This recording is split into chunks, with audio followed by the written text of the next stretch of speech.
everyone, I'm just making a quick little video because I've had this part of a JW Broadcasting episode kind of stuck in my head. If you don't know, JW Broadcasting is short for Jehovah's Witness Broadcasting. And in the latest episode, they play this pre-recorded sermon, and it really feels like an own goal. It just feels like they took a bad situation and made it worse. Like, I think they shouldn't have released the talk because it's a little embarrassing. All their talks are embarrassing, but you'll see what I mean. Many years ago, a brother in my congregation asked me to go with him in field service and return on a man who had asked him to come back.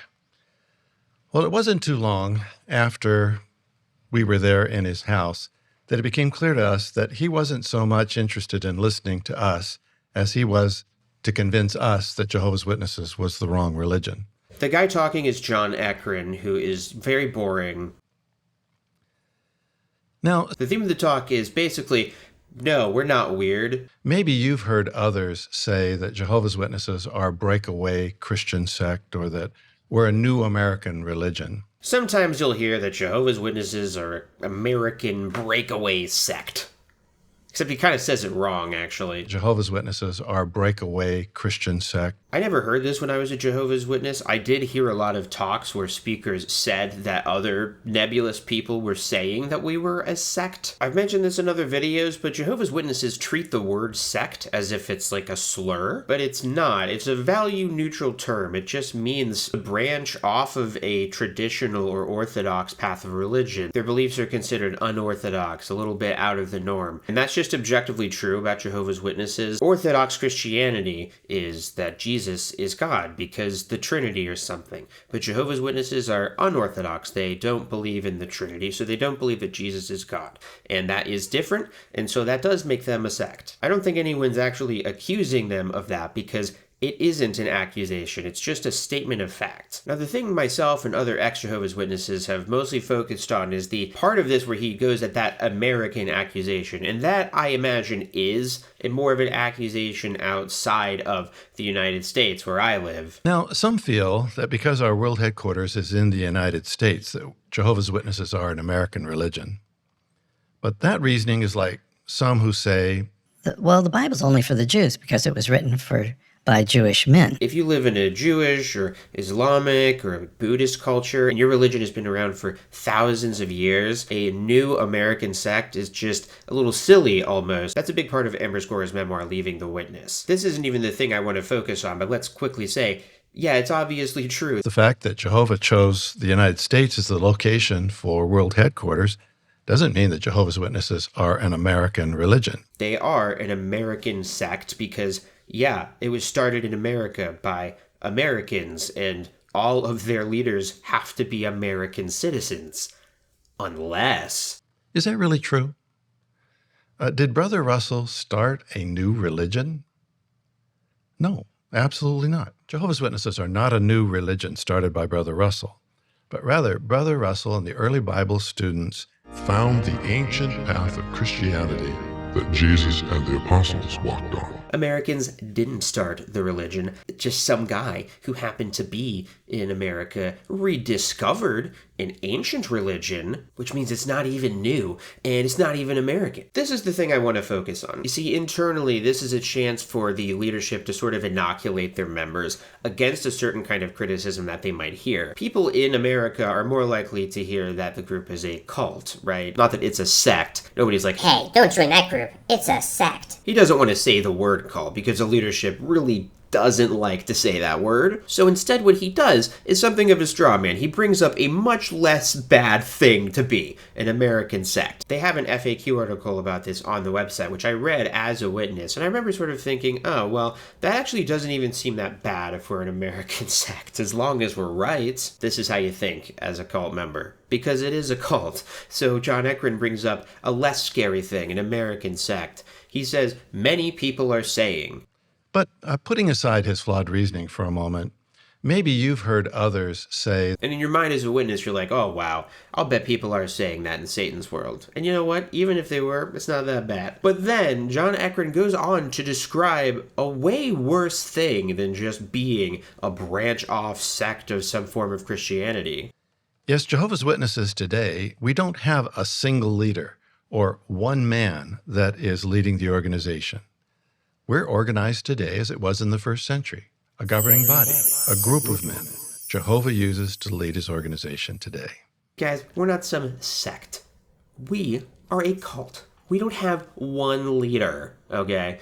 We've got a group of leaders, like it was in the Bible. Decisions from the governing body, the governing body. And then he talks a lot about what this group of leaders does and just how much it's ingratiated itself into the witnesses' lives. Now today, decisions from the governing body take many forms.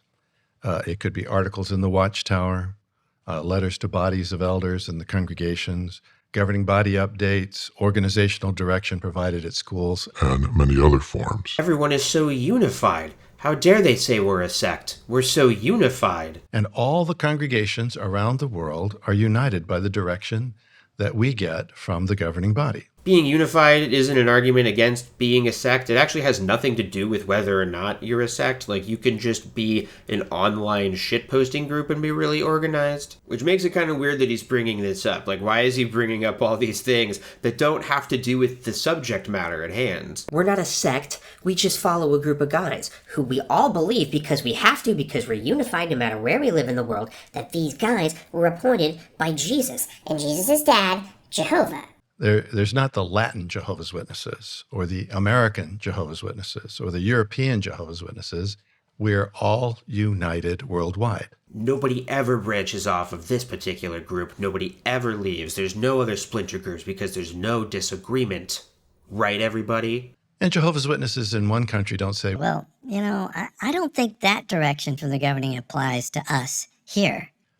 No, all of us understand that worldwide, Jehovah and Jesus are using the governing body as the channel for spiritual food and organizational direction. We don't have one leader. We have like 9 leaders that act as one united governing body. All around the world, no matter where Jehovah's Witnesses live, they accept the direction from one governing body. So functionally, our group of leaders actually is one leader, but also they're not the leaders. They're because Jesus chose them, but we do have to just kind of trust them on that. According to the Bible that they translated and all the literature that they write and publish and make us read multiple times a week, it says that the qualifications of being a true religion is that you have a governing body, which I just told you, because it's in our Bible. And in fact, it's only in our Bible, because in the footnotes of our Bible, we put in the word governing body, even though it's not there. So if you happen to start conflating governing body and faithful and discreet slave in your mind, this is such an embarrassing talk. Why would they release this? This is unhinged. Yes, Jehovah's Witnesses are not a breakaway religion. We could really say that the early Bible students, led by Holy Spirit, found the ancient path of true Christianity, and they cleared away thousands of years of pagan philosophies and man-made doctrines. He has a very thin premise. He starts to talk in a very strange way. He's telling this story about this time when he was in the door-to-door ministry. He knocks on someone's door, and the householder has the audacity to ask him a bunch of questions about Charles Taze Russell. And he went on to attack Brother Russell. Charles Taze Russell started your organization, and he made accusations about Brother Russell did this and that, etc. And his reasoning was that since Brother Russell was flawed in these ways, that God could not have used him to start the right religion. This guy, can you believe this guy? Yeah, you knocked on his door. You have to be ready for these kind of questions, John Eckren, alleged in your fake story, which might not even be true. So it starts off with an own goal, because he brings up the fact that the householder objected to Charles Taze Russell being sinful or imperfect in various ways, various unspecified, vague ways that we don't need to get into. Accusations about Brother Russell did this and that, etc. Trust me, they were not true. We corrected his wrong thinking.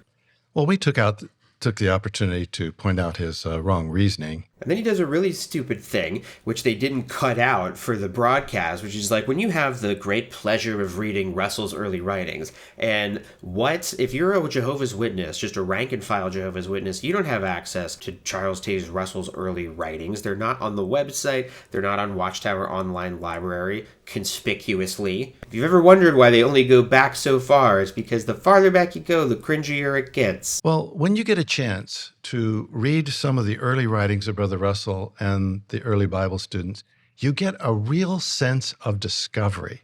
that they are excited to have found the truths that are there in the Bible all along. Like, they specifically don't want their members to be reading Charles Taze Russell's publications, and we don't have time to get into it, but they're right. You shouldn't read it unless you want to know for sure that the group is a cult. It's just dumb that he would bring up, hey, you should read this thing that you can only read by doing a Google search online and reading it through unofficial sources unless you're a Bethelite. Bethelites have special access. They can read all the old publications. Technically, a witness could read these things if they happened to have a copy already in their library. There's nothing saying that they couldn't order a copy off of eBay or look up a PDF, but the very act of doing that raises the question in the witness's mind, hey, why am I having to go to external sources to find this? Do they not want me to read it? And then he does this whole thing where he's like, and we're not a sect, we just are an even worse thing, which is a cult, and here's all the reasons why. The broadcast is very culty in general. We don't have time to get into it. Jesus will soon crush all human governments and hurl the devil into an abyss of inactivity. This will lead to 1,000 years of peace. Yeah, that's all I wanted to talk about. I felt like John Eckren gave an actually desperate and stupid talk that never should have made it to air. Like, this should have just been a morning worship talk that they kept between them. But the fact that they would air this, to me, it tells me that they really have no self-perception at all. Some people wonder if the governing body are like masterminds, and like, no, if they were smart, they wouldn't release stuff like this on purpose. We truly are the only united worldwide followers of Christ on the planet today. Anyway, here's some edits I made that I couldn't really justify releasing on their own, but they're funny. Greetings. Jehovah has revealed his sacred secret. Are you good at keeping honorable secrets? What about secrets? Jehovah had a secret, human secrets. Jehovah's sacred secret, the secret, sacred secret. Jehovah's secret was still a secret. Puzzle box. His sacred secret, sacred secret. Sacred secret, Jehovah's sacred secret, God's sacred secret. When did the sacred secret, God's sacred secret, which he kept secret? What does Jehovah want us to do with his sacred secret? The sacred secret, sacred secret. The sacred secret, that we all may continue to declare Jehovah's sacred secret. During this broadcast, we have considered only a few facets of God's sacred secret. Wow, thrilling videos with boldness. This channel do videos that most people would consider shocking.